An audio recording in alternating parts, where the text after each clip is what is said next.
Graças e paz, queridos, amém? Glória a Deus.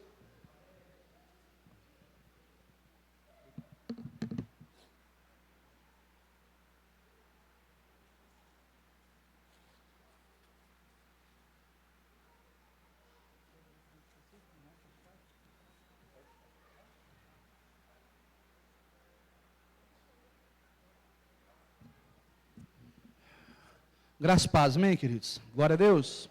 Abre a palavra lá em Gênesis, capítulo 24, para a gente poder ler um pouquinho lá.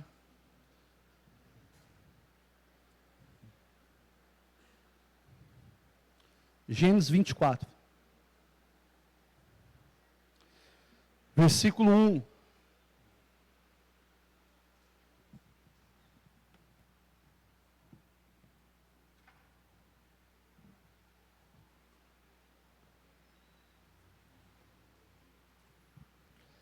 Gênesis 24, 1, acharam aí? Amém? Vamos lá. Era Abraão daí, já idoso, bem avançado em anos, e o Senhor em tudo o havia abençoado. Então disse Abraão ao seu mais antigo servo da casa, que governava tudo o que possuía: põe a mão por baixo da minha coxa, para que eu te faça jurar pelo Senhor, Deus dos céus e da terra, que não tomarás esposa para meu filho, das filhas dos cananeus entre os quais habito, mas irás à minha parentela, e daí tomarás esposa para Isaque, meu filho.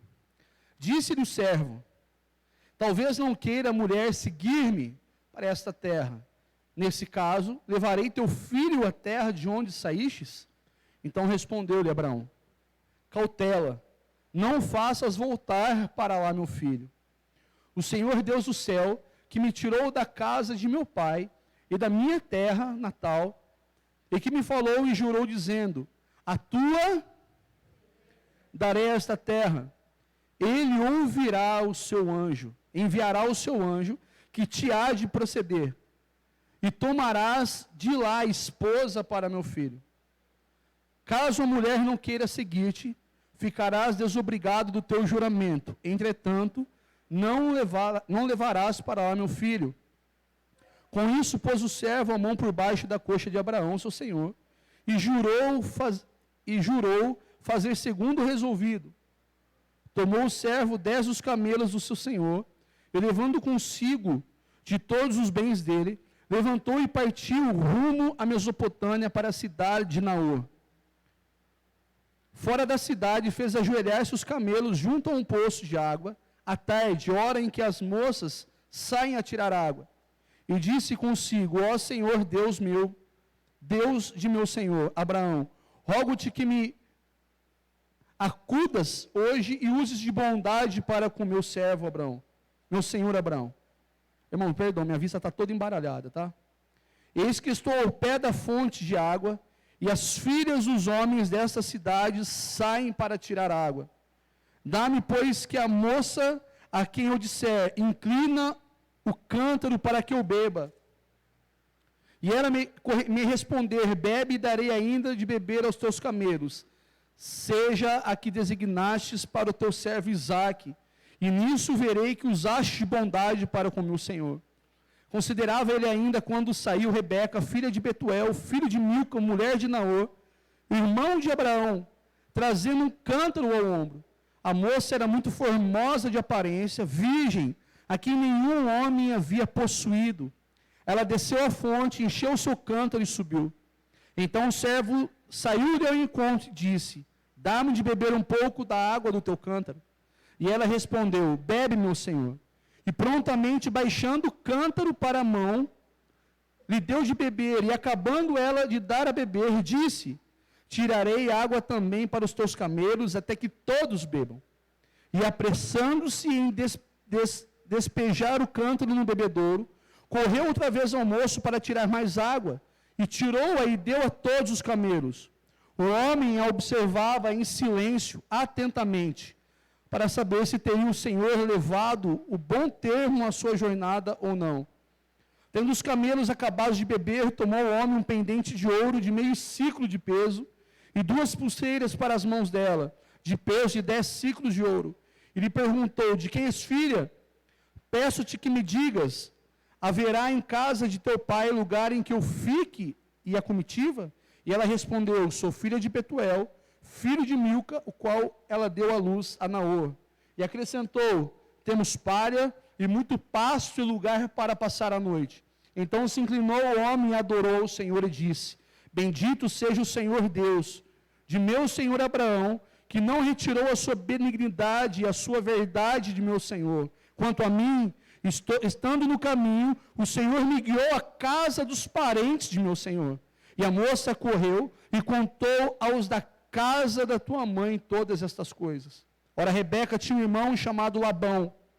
Este correu ao encontro do homem junto à fonte, pois quando viu o pendente e as pulseiras nas mãos de sua irmã, tendo ouvido as palavras de Rebeca, sua irmã, que dizia: assim me falou o homem, foi Labão ter com ele, o qual estava em pé junto aos camelos, junto à fonte. E ele disse: entra, bendito do Senhor, porque estás aí fora? Pois já preparei a casa e o lugar para os camelos. Então fez entrar o homem, descarregando os camelos, e lhes deram forragem e pasto. E deu-se-lhe água para lavar os pés, e também aos homens que estavam com ele. Diante dele puseram comida, porém ele disse: não comerei enquanto não expuser o propósito a que venho. Labão respondeu-lhe: dize. E então disse: sou servo de Abraão. O Senhor tem abençoado muito ao meu senhor, e ele se tornou grande. Deu-lhe ovelhas e bois e prata e ouro, e servos e servas, e camelos e jumentos. Sara, mulher de meu senhor, era já idosa quando deu à luz a um filho, e este deu ele tudo quanto tem. E meu senhor me fez jurar, dizendo: não tomarás esposa para meu filho das mulheres dos cananeus em cuja terra habito. Porém irás à casa de meu pai e à minha família e tomarás esposa para meu filho. Respondi ao meu senhor: talvez não queira a mulher seguir-me. E ele me disse: o Senhor, em cuja presença eu ando, enviará contigo o seu anjo e levará ao bom termo a sua jornada, para que, da minha família e da casa de meu pai, tomes esposa para meu filho. E então serás desobrigado do meu juramento quando fores à minha família. Se não te derem, desobrigado estarás do meu juramento. Hoje, pois, cheguei à fonte e disse comigo: ó Senhor, Deus de meu senhor Abraão, se me levas a bom termo a jornada que sigo, eis que agora junto à fonte de água, a moça que sair para tirar água, a quem eu disser: dá-me um pouco de água do teu cântaro. E ela me responder: bebe e também darei água para os teus camelos. Seja essa a mulher que o Senhor designou para o filho do meu senhor. Considerava ainda eu assim no meu íntimo, quando saiu Rebeca trazendo o seu cântaro ao ombro. Desceu à fonte e tirou água.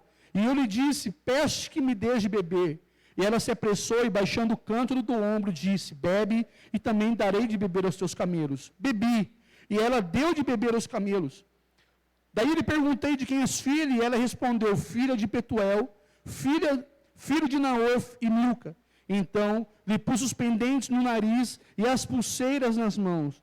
E, prostrando-me, adorei ao Senhor. E bendisse ao Senhor Deus de meu senhor Abraão, que me havia conduzido por um caminho direito, a fim de tomar para o filho do meu senhor uma filha do seu parente. Agora, pois, se haveis de usar benevolência e de verdade para com meu senhor, fazei-mo saber, se não declarei-mo para que eu vá, ou para a direita ou para a esquerda. Então respondeu Labão em Betuel: isso procede do Senhor, e nada temos a dizer fora da tua verdade. Eis Rebeca na tua presença, toma e vai-te, seja ela mulher do filho do teu Senhor, segundo a palavra do Senhor. E então, tendo ouvido isso, o servo de Abraão, tais palavras, prostrou-se em terra diante do Senhor. E tirou joias de ouro, de prata e vestidos, e os deu a Rebeca, e também deu ricos presentes a seu irmão e a sua mãe. Depois comeram e beberam, e eles, os homens que estavam com ele, e passaram a noite. De madrugada, quando se levantaram, disse o servo: permite que eu volte ao meu senhor. Mas o irmão e a mãe da moça disseram: fique ela ainda conosco alguns dias, pelo menos 10, e depois irá. Ele, porém, lhes disse: não me detenhas, pois o Senhor me tem levado a bom termo na jornada. Permite que eu volte ao meu Senhor. Então disseram, chamemos a moça e ouçamo-la pessoalmente. E chamaram, pois, a Rebeca e lhe perguntaram, queres ir com este homem? E ela respondeu. Então despediram a Rebeca, sua irmã, e a sua ama, e ao servo de Abraão, e aos seus homens, e abençoaram a Rebeca, e lhe disseram, és nossa irmã, se tua mãe de milhares, e que a tua possua a porta dos seus inimigos. Então se levantou Rebeca com suas moças, e montando os camelos, seguiram o homem. O servo tomou a Rebeca e partiu. Ora, Isaque vinha do campo de Beerlai-roi, porque habitava na terra do Neguebe. Saíra Isaque a meditar no campo, ao cair da tarde, erguendo os olhos, viu, e eis que vinham camelos. Também Rebeca levantou os olhos, e vendo a Isaque, apeou do camelo, e perguntou ao servo, quem é aquele homem que vem pelo campo ao nosso encontro? É o meu senhor, respondeu. E então tomou ela o véu e se cobriu. O servo contou a Isaque todas as coisas que havia feito.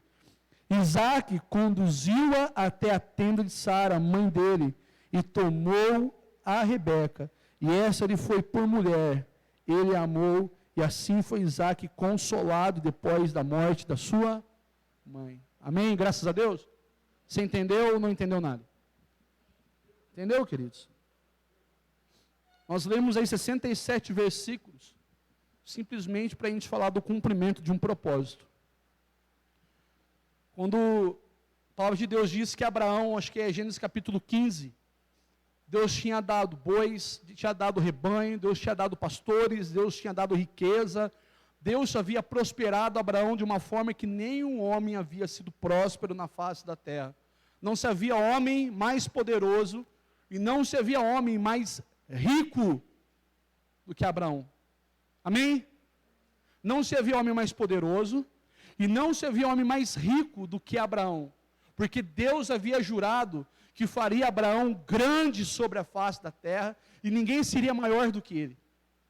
Só que quando chega no capítulo 15 de Gênesis, a Bíblia diz que chega um momento que Abraão começa a meditar naquilo, tudo que ele possuía, na riqueza, na sua grandeza, na honra que Deus tinha dado a ele. E Abraão chega a ter um diálogo com Deus. Nesse diálogo com Deus, a Bíblia diz que Abraão fala, Senhor, do que me adianta tudo que o Senhor me deu, do que adianta toda a prosperidade que me deste, do que adianta todos os servos, do que me adianta todo o gado, o que me adianta toda a riqueza que o Senhor tem me feito prosperar, se eu não tenho um filho para deixar tudo isso, e quem vai herdar tudo que eu possuo, vai ser o Damasceno Eliezer, que é o primeiro na minha casa. Qual era o conflito de Abraão? Era ser rico? Não. Era ser bem sucedido? Não. Qual era o conflito dele? Era ter um nome conhecido? Não. Qual era o conflito dele? Era, sei lá, ser o maior fazendeiro da época? Ou a comida que ele estava com vontade de comer, sei lá, não. A crise no coração de Abraão é possuir muitas coisas, é ter muitas heranças e não ter para quem deixar. Ou seja, aquilo que eu conquistei, aquilo que o Senhor me deu, eu não tenho um herdeiro para herdar a herança que o Senhor me fez conquistar. A crise dele não era possuir terras, a crise dele não era se ele ia prosperar, a crise dele não era se ele ia pagar contas, a crise dele não era se o gado ia dar rebanho para ele, se ia multiplicar, ele não tinha essa crise.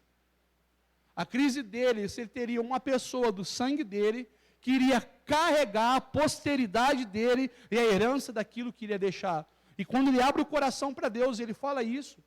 Deus vira para ele e fala assim, cara, quem vai herdar tudo que você tem não vai ser o Damasceno Eliezer. Eu vou te dar um filho na tua velhice.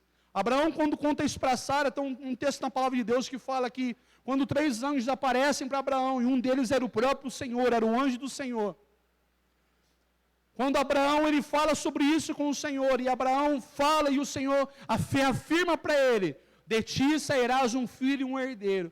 A Bíblia diz que quando Sara ouve aquilo, a palavra de Deus diz que Sara, ela ri na presença do Senhor. Ela debocha na presença do Senhor. Por quê? Porque ela olhava para dentro de si, ela olhava para ela, e ela achava que dentro dela nada de bom sairia mais.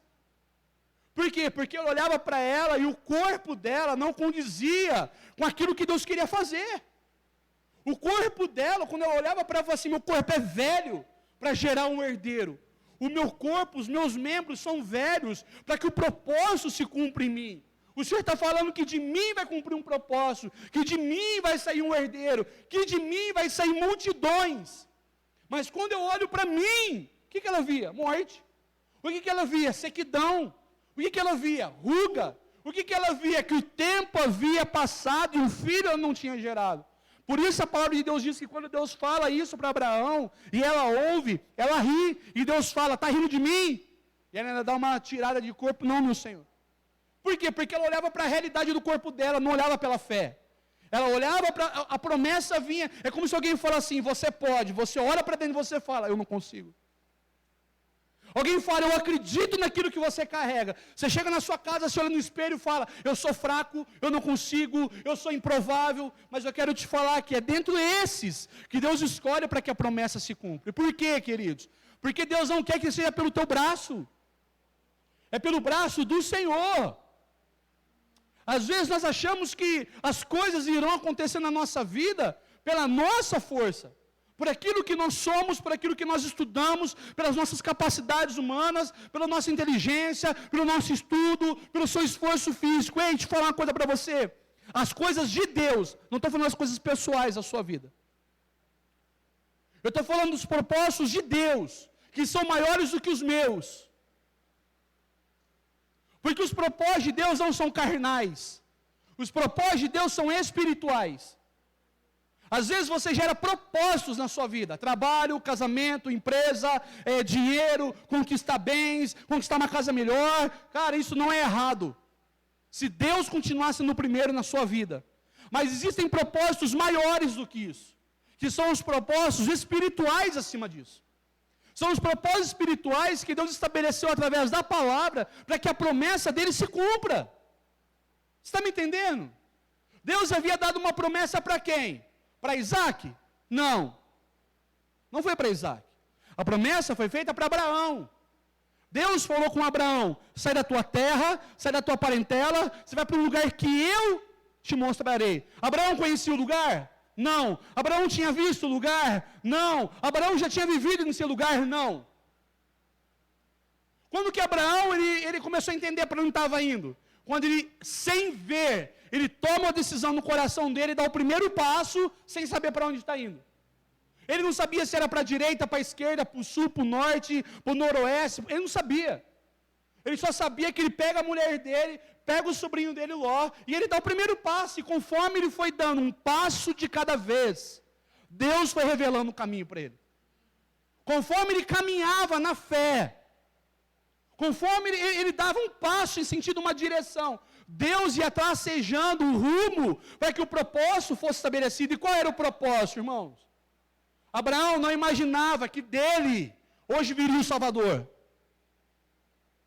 Abraão jamais imaginava que da descendência dele nasceria o rei dos reis e o Senhor sobre todos os senhores. Abraão só tinha uma necessidade, eu quero um filho.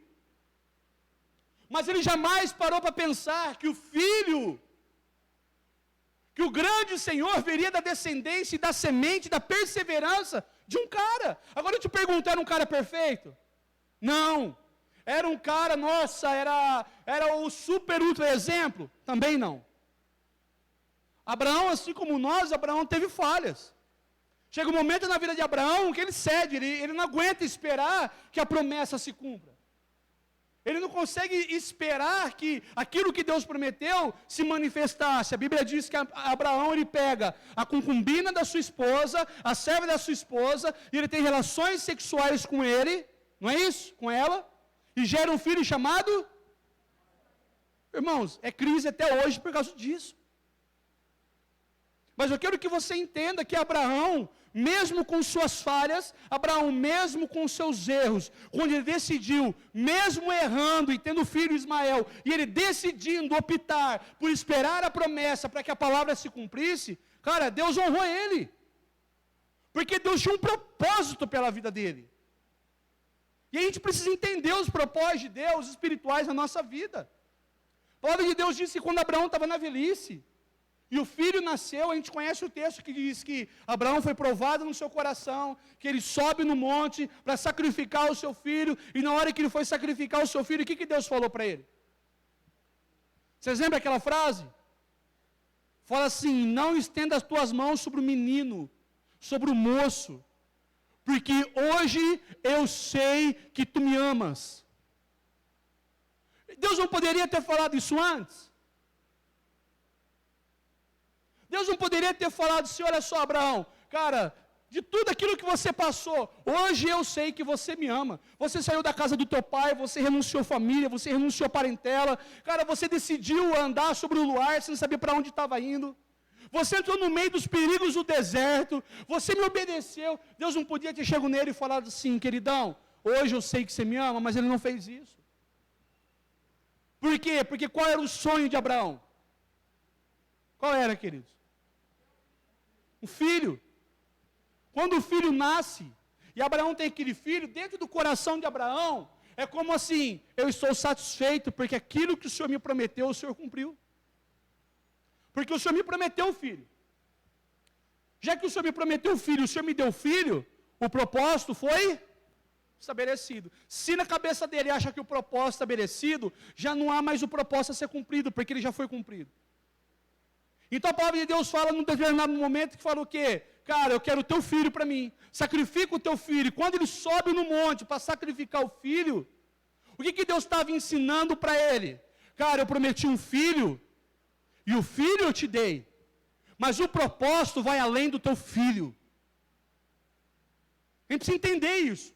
O propósito ia além de Isaac, porque se o propósito parasse em Isaac, mata ele, já te dei mesmo, acabou. O que eu te prometi, eu cumpri. Eu não prometi que eu nunca tiraria ele, eu prometi que eu daria ele para você, mas eu não prometi que ele nunca morresse, ou que ele nunca morreria. Então por que Deus ele pede Isaac? Para lembrar Abraão que o propósito que Deus tinha sobre a vida de Abraão era maior do que a vida de Isaac, era maior do que a adolescência de Isaac, era maior do que o que Isaac podia estar vivendo naquele momento, era muito maior, que o propósito de Deus não estava só na vida de ter dado Isaac para Abraão, mas aquilo que iria acontecer após o Isaac. E para isso acontecer, Abraão precisa se lembrar que o filho não é teu. Que se mesmo que Deus deu, o filho não é teu. O João não é do Leca Catiani, os filhos do Greca lá não é deles, os filhos da Ruth não são deles, o Abel não é do Daio, os nossos filhos não são nossos. Os nossos filhos são flechas de Deus na nossa vida para a gente lançar para o propósito que seja estabelecido. Só que às vezes, irmão, a gente pega a flecha, em vez de afiar ela, a gente quebra a ponta e deixa cega. Do que adianta uma flecha com a ponta cega? Fala para mim. Porque uma flecha, para alcançar o propósito, primeiro é que ela tem que ser lapidada. Porque a madeira, ela precisa virar uma flecha. Correto? A madeira precisa dar forma para ela, tem que lapidar a madeira, tem que curar a madeira, tem que tratar a madeira, para que essa madeira, ela vire uma flecha. Amém? Amém, queridos? Amém mesmo? Para essa madeira virar uma flecha, ela precisa colocar algumas coisas atrás dela, aquelas penas, que é para dar estabilidade quando ela voa. Amém? Então aquela pena atrás da flecha não é enfeite. Aquilo ali é para dar estabilidade e equilíbrio quando ela voar. Amém? Agora, fala uma coisa para mim, queridos. Aí você prepara a madeira, você alisa ela, você prepara ela, e aí você coloca a pena atrás dela, e na hora de você lançar ela, ela é uma ponta quadrada, uma ponta que a hora que bater, ela vai até alcançar o lugar, mas ela vai bater e vai cair. Por quê? Porque ela não é afiada. Então eu posso pegar uma madeira, eu posso afiar ela, eu posso gastar anos da minha vida fazendo que nem a varinha lá do papagaio, lá que você fica afiando ela, fica limpando ela. Você deixa a madeira roliça para ficar uma flecha boa. Você coloca a pena para dar um equilíbrio bom. Mas se nós não afiarmos a flecha, irmãos, todo o trabalho que foi feito será perdido. Por quê? Porque pode até chegar e alcançar o lugar, mas o propósito não será cumprido, porque o propósito é que a gente chegue no alvo, mas permaneça no alvo. Você está entendendo?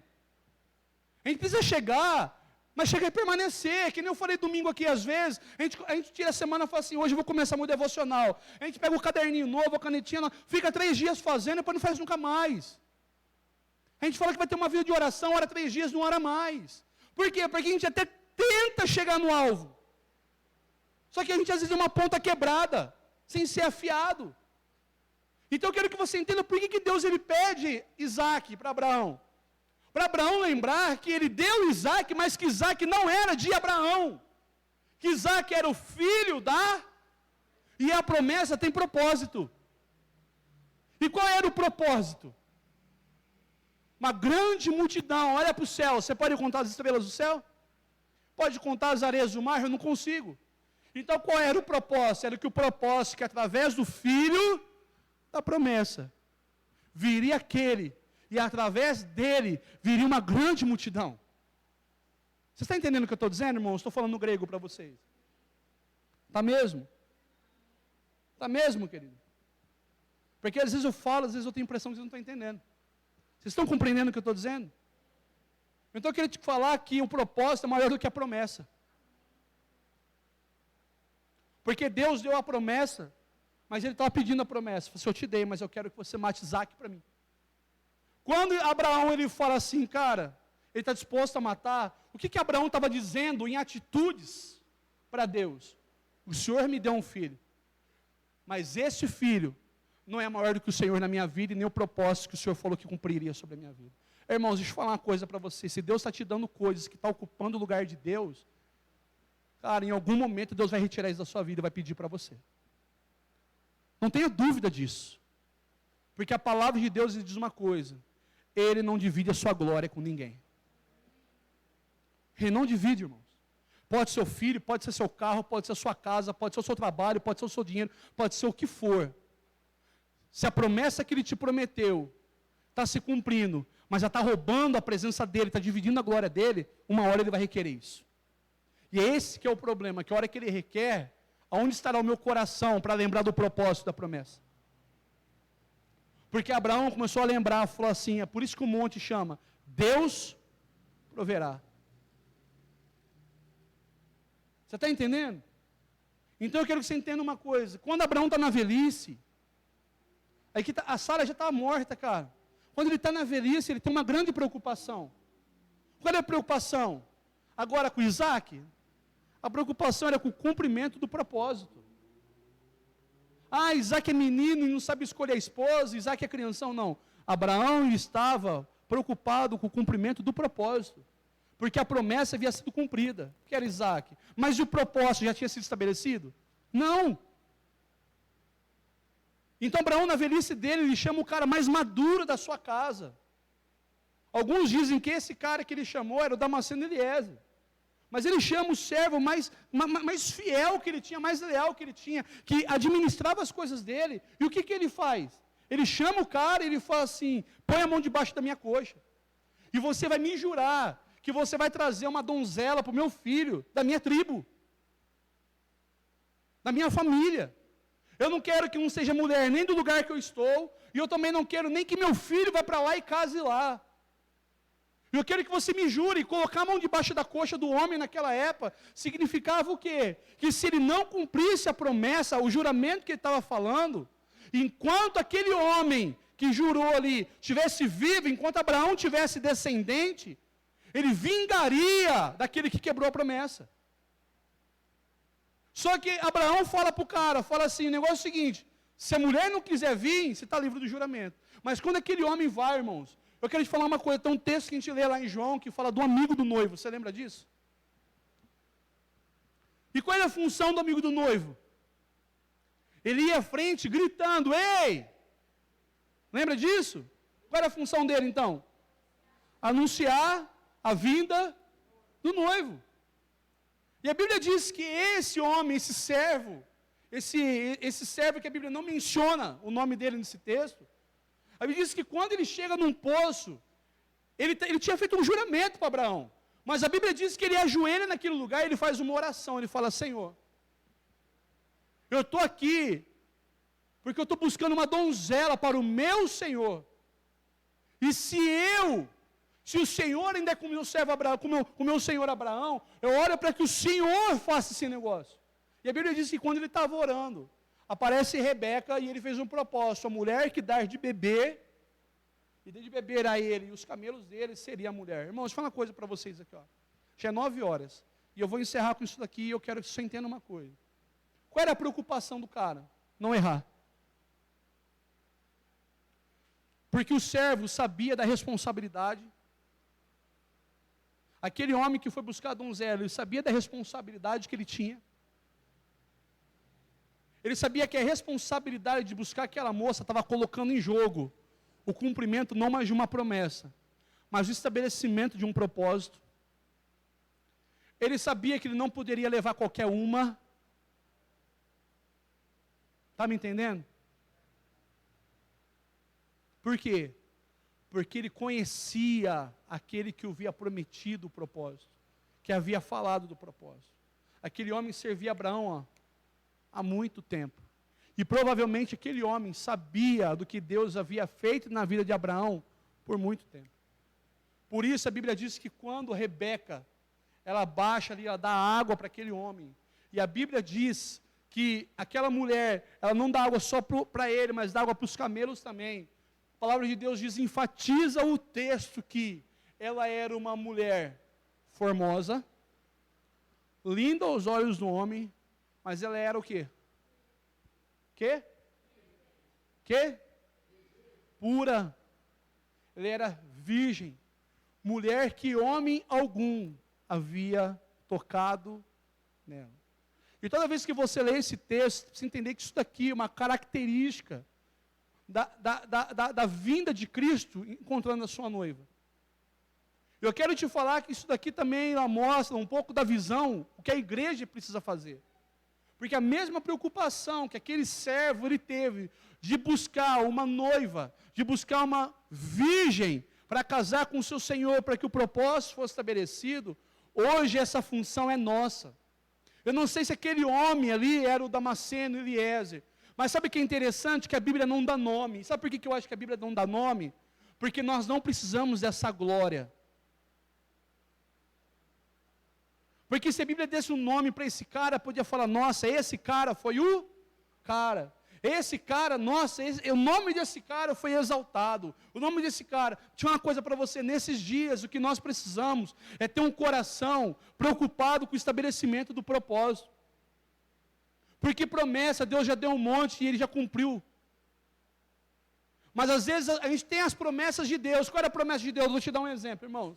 A Bíblia diz em Atos capítulo 2, se eu não me engano, que a promessa era para todos quantos aqueles estavam ali, para quantos viriam e para descendências futuras. Para quem que ele estava falando isso? Sobre o Espírito Santo, sobre o fogo do Espírito Santo, sobre dons do Espírito Santo. Aí a promessa se cumpriu? Se cumpriu. No dia de Pentecostes se cumpriu. E ele fala isso: olha, o que vocês estão vendo acontecer aqui, não é só para nós. É para nós, para aqueles que estão vindo, para aqueles que virão e para todos aqueles que um dia crerem, que estava falando das nossas vidas. Então está dizendo que o Espírito Santo é acessível hoje, assim como era antes. Está dizendo que o fogo do Espírito é acessível hoje, como era antes. Que os dons da nossa vida são acessíveis hoje, assim como era antes. Ele deu a promessa e Ele cumpriu. Agora eu pergunto, e nós estamos cumprindo o propósito para tudo isso? Será que nós ansiamos pelos dons? Será que nós nos movemos nos dons? Será que nós ansiamos por queimar? Ou nós já estamos acostumados, né? Uns dormem nas trevas, às vezes nós dormimos na luz. Uns têm fome de Deus, outros, se Deus vier e se Deus não vier, tanto faz. Se eu ler mais, ou se eu ler menos, se eu orar mais, se eu orar menos, se o Espírito Santo vier me encher, ou se ele não encher, tanto faz. Então, calma aí, se eu pensar tanto faz, a promessa veio, Mas e o propósito para ela? Está sendo cumprido? Não está, irmão. Porque o propósito, nós somos cheios do Espírito Santo, Atos 1:8 fala, para ser testemunha dele. Eu testemunhar dele. Então sereis minhas testemunhas em Jerusalém, Samaria, Judéia e os confins. Para isso nós seríamos revestidos com o Espírito Santo e com o poder dele. Para ser testemunhar de Cristo. Testemunhar da ressurreição, testemunhar da verdade. Mas nós não ansiamos por isso. Se nós não ansiamos por mais fogo, se nós não ansiamos por mais poder, se nós não ansiamos por uma unção na nossa vida, se nós não ansiamos pela manifestação dos dons através da nossa vida, irmão, o propósito, a promessa se cumpriu, mas o propósito não está sendo estabelecido. Porque ele prometeu, e eis que estarei convosco até, e eis que vos ajudarei. E eu te pergunto, ajudar para quê? Para quando eu chorar, ele traz o lencinho e tó, querido, chora e tó o lencinho, enxuga as lágrimas, levanta a cabeça e vai. Não é para isso. Não é para isso que o Espírito Santo veio. Não é para isso que a promessa se cumpriu. A promessa se cumpriu para, em primeiro lugar, me convencer do meu pecado, da justiça, do juízo. Segundo, para me levar ao arrependimento. Terceiro, para me nascer de novo. Quarto, me tornar testemunha dele. Mas eu não quero. Então a promessa se cumpre, mas o propósito não é estabelecido. Estão entendendo o que eu estou falando? Ele promete o Espírito Santo, promete que me ajudaria, promete que quando o Espírito Santo viesse, me colocaria fogo, mas ele promete e ele cumpre, mas eu não quero cumprir o propósito. Eu não quero fazer o que ele me chamou para fazer, eu não estou preocupado em concluir aquilo que ele começou. Por quê, queridos? Porque Abraão não estava preocupado agora mais com a presença e o nascimento de Isaac. Ele estava preocupado com a posteridade que Deus havia falado que viria através de Isaac. Ele entendeu. Lá no Monte Moriá ele entendeu. Entendi, Senhor, que a promessa o Senhor me deu, mas existe um propósito maior do que essa promessa que o Senhor está me dando. Eu entendi que o filho que o Senhor prometeu, o Senhor me deu, mas o propósito que tem por trás da vida do filho é muito maior do que a presença dele. E eu não posso estragar isso, irmãos. Você está entendendo? Beleza, o filho está aqui, glória a Deus, aleluia, estou balançando. Mas o que está para acontecer através da vida dele é muito maior do que a própria vida dele.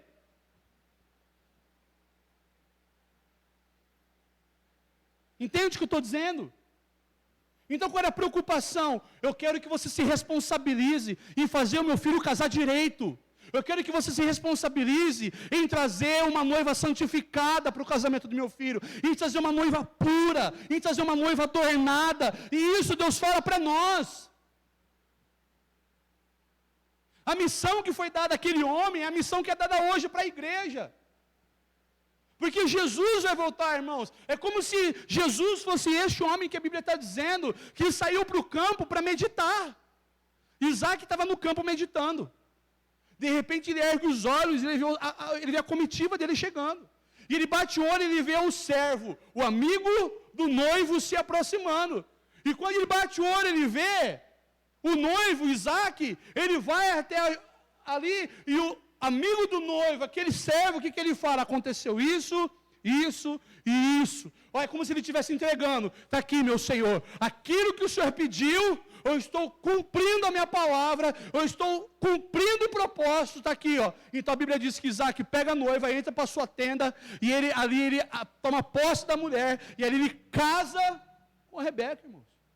Isso é uma visão da igreja. E essa é a nossa responsabilidade. Então eu quero te falar uma coisa. Se Deus te fez promessas e cumpriu, mas você não está estabelecendo propósito para as promessas que Ele fez, uma hora Ele vai cobrar isso da gente, cara. Ah, o Senhor me prometeu um filho. Para quê? Para que o Senhor me deu um filho? Para ser meu? Para colocar numa caixinha? Ou para ser um missionário nas nações? Para fazer um chaveirinho que faz tudo o que eu quero? Irmãos, a palavra de Deus diz que os filhos são flechas na mão do arqueiro. Não é teu. A sua função é pegar essa flecha, afiar ela, para lançar para o propósito de Deus. Cara, por que Deus te deu um emprego? Por que Deus te deu um negócio? Você tem que chegar para Deus e falar assim, Deus, é o seguinte, o Senhor me deu? Deu. O Senhor prometeu que o Senhor me prosperar, eu ia fazer, tá. Qual o motivo? Qual é o propósito para isso? Para que o Senhor está me fazendo próspero? Para que o Senhor está me enriquecendo? Para que o Senhor está me fazendo poderoso? Por que o Senhor está me fazendo sentar na mesa dos grandes? Por que o Senhor está fazendo o meu nome ser reconhecido nos lugares que eu vou?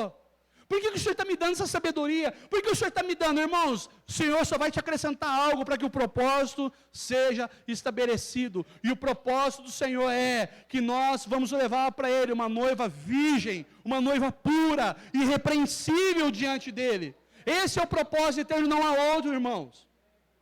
Você não precisa morrer pela SECAP, você não precisa morrer pela igreja, porque Jesus já morreu pela igreja, a igreja é dele. Mas eu quero te falar uma coisa, se ele já morreu, ele já fez, eu não preciso morrer pela igreja. Mas se dentro do meu coração não anseia viver como igreja, ser igreja, ter comunhão como igreja, me relacionar como igreja, algo está errado dentro de mim. Entende o que eu estou dizendo?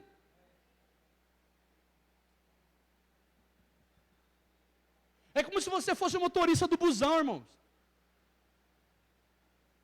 Quando você vai na rodoviária, você compra a passagem. E qual é a função do motorista? Te levar são e salvo para o destino. É como se você fosse o motorista do busão, irmão.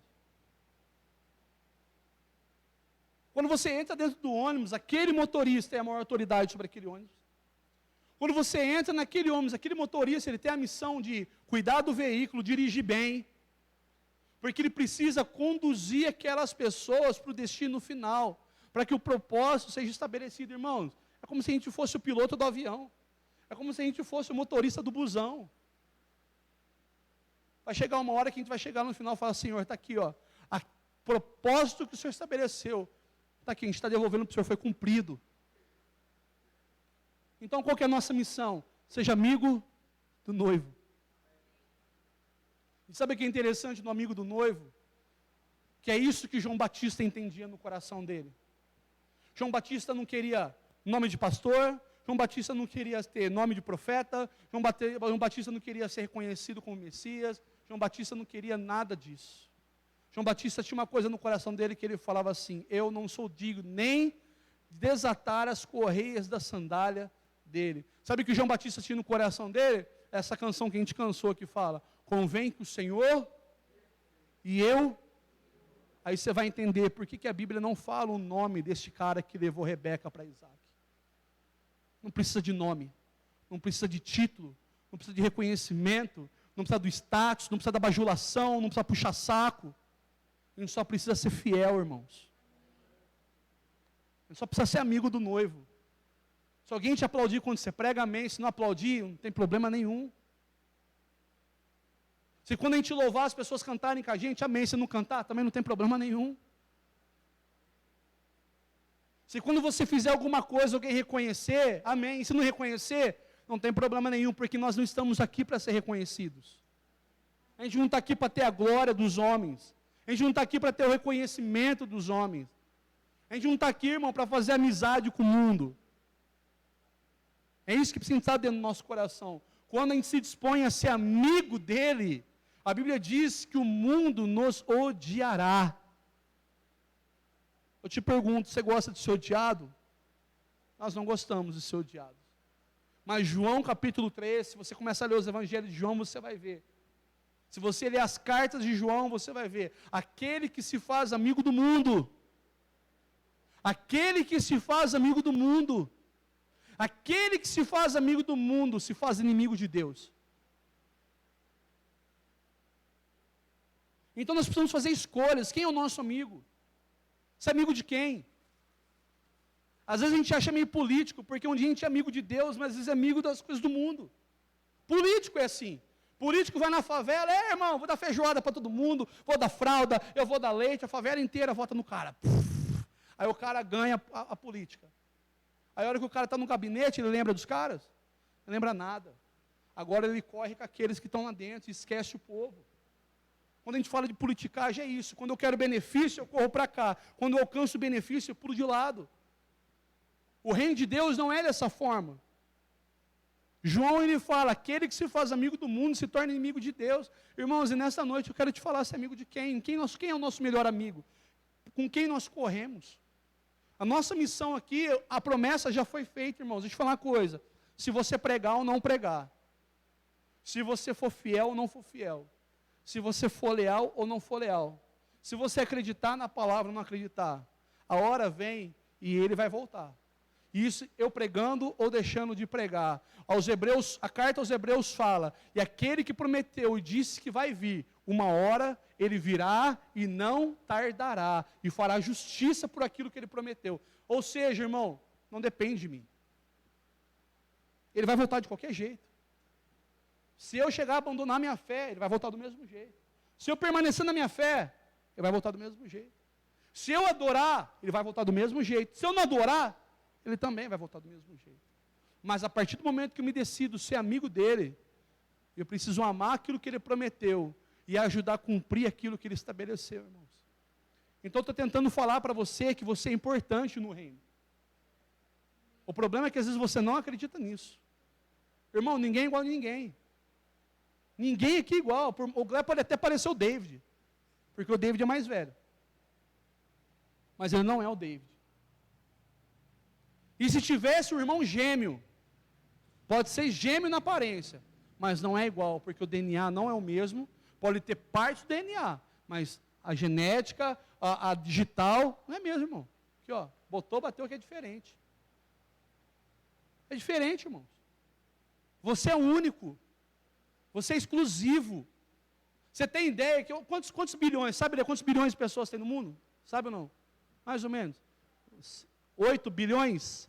Existem 8 bilhões de seres humanos racionais. Ok? Irmão, você é único. Em 8 bilhões de pessoas, irmãos, olha aqui. Em 8 bilhões de seres humanos. A sua digital é única. Isso não te faz feliz, não, é? Em 8 bilhões de filhos. Se esses 8 bilhões de seres humanos nascessem de novo agora, tivesse um novo nascimento global, todo mundo exatamente agora nascendo de novo, desses 8 bilhões de filhos que Deus tem nessa terra, você seria único, a sua voz é única, o seu olhar é único, o seu jeito é único, a sua personalidade é única. Você tem noção que é isso? Então por que se desvalorizar? Não vai existir outro Gledson. Você pode até gerar o Samuel, mas não vai ser igual a você, Gled. Não vai ser. Não vai ser. Não vai ser, irmãos. Vocês podem gerar 20 filhos. Eles podem ter características parecidas com a de vocês, ok? Amém? Mas não vai ser igual a você. Pode ter personalidade parecida, pode ter a chatice, pode ter as brincadeiras, pode ter a inteligência, mas não é você. A hora que ele bater a digital dele lá, ó, é dele, não é você. Porque você é único. Então, se você não prega a palavra hoje, é você. Se você não flui hoje, é você. Se você voa hoje, é você, irmão. Mas nem a filha do Billy Graham é igual ao Billy Graham. Ela é pregadora, ela é evangelista, pode ser pastora, mas ela não é o Billy Graham. Os filhos do Terry Osborne não é o Terry Osborne.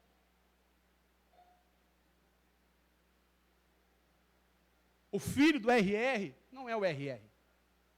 Olha que bater a digital lá, irmãos. Hora que chegar no céu e cantar o nome, qual é o teu nome? Ele vai colocar o nome lá. É único. Você é único. Não há outro igual a você. Pode ter parecido, mas não há outro. Então, eu quero te falar que em meio a 8 bilhões de seres humanos vivos nessa terra, você é o único, gente. Você acha que isso é à toa?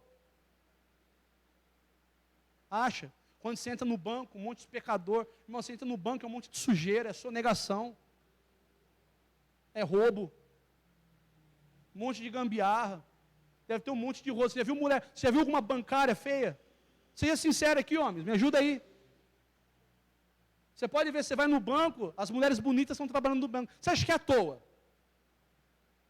Vocês têm tudo medo de falar porque a mulherada está aí, né? As mulheres que trabalham no banco são feias, homens? São, né? Horríveis. O inferno também é verdadeiro.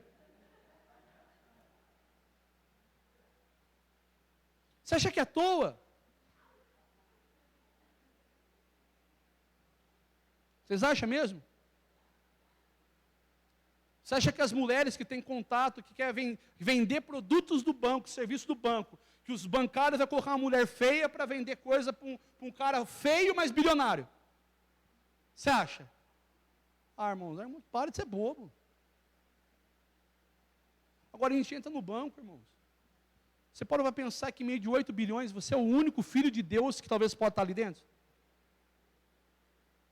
Você entra dentro de um banco que às vezes tem traição, corrupção, roubalheira, funcionário que está dando a fita para os caras meter o cano no banco, um monte de imposto indevido, centavos que às vezes saem da sua conta que você não percebe, mas o banco está levando o seu. De repente você põe o pé dentro do banco, de repente em 8 bilhões de seres humanos, você talvez seja o único filho de Deus que está naquele ambiente, naquele momento. Irmão, você acha que isso é pouco privilégio? Acha? Que de repente você está dentro de um shopping, dentro do supermercado, irmãos, que tenha 200 pessoas fazendo compra, de repente, sei lá, num lugar que você nem imagina, aí você entra ali dentro, e talvez em 8 bilhões de cidadãos do mundo, você está sendo o único filho de Deus que está sendo embaixador do céu dentro daquele mercado. Você acha pouco para você? Você quer mais status do que isso? O céu focado em você, o inferno também. De repente você entra num hospital, irmão, só tem espírita, ateu, um monte de coisa errada. Em meio a 8 bilhões de seres humanos, você é o único filho e servo de Deus que está dentro daquele lugar. Os demônios estão focando você e todo o céu está contemplando você. Você acha pouco o holofote, irmão? E a gente acha que a gente não é nada. O que mais que a gente quer, irmãos? Fala para mim, querido. Você é amigo do noivo.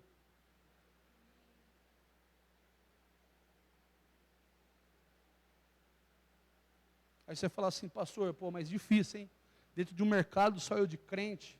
Irmãos, crente, a Bíblia diz que até o diabo é, irmãos. Até os demônios são crentes. Creem e estremecem diante de Deus. Ou seja, está dentro da igreja não quer dizer nada, irmãos. Está aqui dentro não quer dizer nada. Frequentar uma igreja não quer dizer nada. O que quer dizer se eu sou amigo dele ou se eu não sou amigo dele. E se eu sou amigo dele, mais do que a promessa, eu preciso fazer, irmãos, ajudar ele que o propósito se cumpra em nome de Jesus Cristo. Amém, queridos? Por isso você vai ver eu falar, não estou nem aí para aquilo que você está pregando, irmãos. Eu quero saber se você está sendo a pregação daquilo que você está falando. Esses dias o Davi falou assim, pai, eu quero levar um amigo meu, que eu conheci um cara na escola, os caras só tem um único defeito, qual é? O cara não conhece Jesus. O que eu prego? O que eu falo? Foi assim, faz ao contrário dos outros. Porque os outros vão na igreja, senta, ouve a palavra, quando chega na escola, pega as menininhas. Chega na igreja domingão, depois bate foto, tocando violão, e está fluindo na igreja. Chega na segunda-feira na escola, está falando palavrão, está desrespeitando o professor, está fazendo bagunça, e chega na hora de intervalo, está pegando as menininhas. Aí o mundo, irmão, você pensa que o mundo não sabe o que é certo e o que é errado? Você pensa que o mundo não tem padrão para diferenciar o que são de Deus e o que não é de Deus? Engano seu se você achar que isso. O mundo está tendo mais discernimento do que a igreja. Você entender isso. Eu falei isso que eu falei para ele, então não fica pregando não, viva aquilo que você acredita, dá bom testemunho, reflita Jesus, aonde você andar, o que você falar, o seu comportamento, demonstra que Jesus habita dentro de você. As suas atitudes vão ser mais importantes daquilo que você prega, porque talvez as suas atitudes podem cancelar aquilo que você está pregando num dia. Acabou, irmãos. Acabou. Você pensa que as pessoas não estão de olho em nós? Você acha que as pessoas não estão observando nós? Você acha que as pessoas não entram? Não é igual o Orkut, né? Que entrava, fuçava o seu Orkut, e aí você colocava lá quem entrou no seu Orkut para ver. Lembra disso? Você acha que as pessoas não vê o que você faz? Pensa que as pessoas vê, você bota uma foto lá, fazendo tal coisa, tal situação. Você pensa que tem gente que não clica na sua foto, que vai ver onde você passeou, como que você estava, se você estava de biquíni, se você estava de sungão. Pensa que as pessoas não vê, irmãos? Você acha que as pessoas não clicam em cima dos seus stories? Você acha que as pessoas não olham para ver quem são seus amigos no Facebook? Você acha mesmo? Você acha que as pessoas não vão ver? É um exemplo, entra lá no Spotify, procura seu nome lá, e vai ver as músicas que você segue no Spotify, as suas playlists. Irmãos, deixa eu falar uma coisa para você. O diabo nos ajuda a fazer, mas não nos ajuda a encobrir, não. Entende o que eu estou dizendo? É por isso que ele vai ficando bagunçado. Nós somos chamados para ser amigo do noivo. Amém, queridos? Então, seja amigo do noivo. A nossa função como amigo dele é trazer uma noiva adornada, santificada, pura, em nome de Jesus Cristo. Amém? Feche seus olhos.